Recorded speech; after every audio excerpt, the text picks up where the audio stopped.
All right, here's a level 7 type of question. Find the value of the angle theta in degrees. Okay, so we have this triangle, and I'm going to rotate that. I'm clicking on the rotating button, by the way, just right over here. So I click on the rotate button, and then I can rotate it. Now notice it rotates around that little plus sign.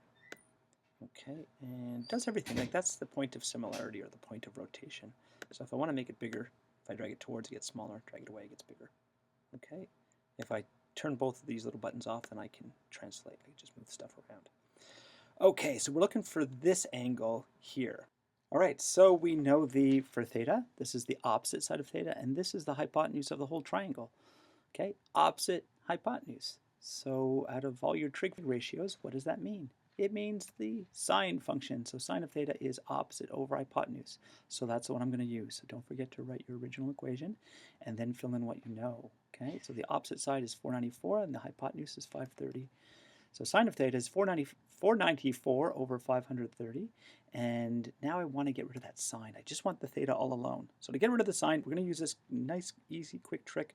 We're going to use something called the inverse sine or the anti-sine. So the anti-sine is totally opposed to the sine. When you put them together, they go, and you're just left with theta. Okay, so the anti-sine comes out, or you can call it the inverse sine, if you like. And so the inverse sine comes out and it's going to cancel with the sine. But if you take the inverse sine of the left-hand side, you also have to take the inverse sine of the right-hand side. Okay, and it is a function, by the way, so we put this stuff in brackets. Right, so now, well, these two cancel out and we're just left with theta. And on the right-hand side, we're stuck with the inverse sine of, in brackets, 494 over 530. Okay, so now it's time for our handy-dandy calculator. So let's clear all of that, make this back to normal. Okay, so to take the inverse sine, on my calculator, I have to put the numbers first. Some calculators, like some of the TIs, you have to put the function first. It really depends on what kind of calculator you're using.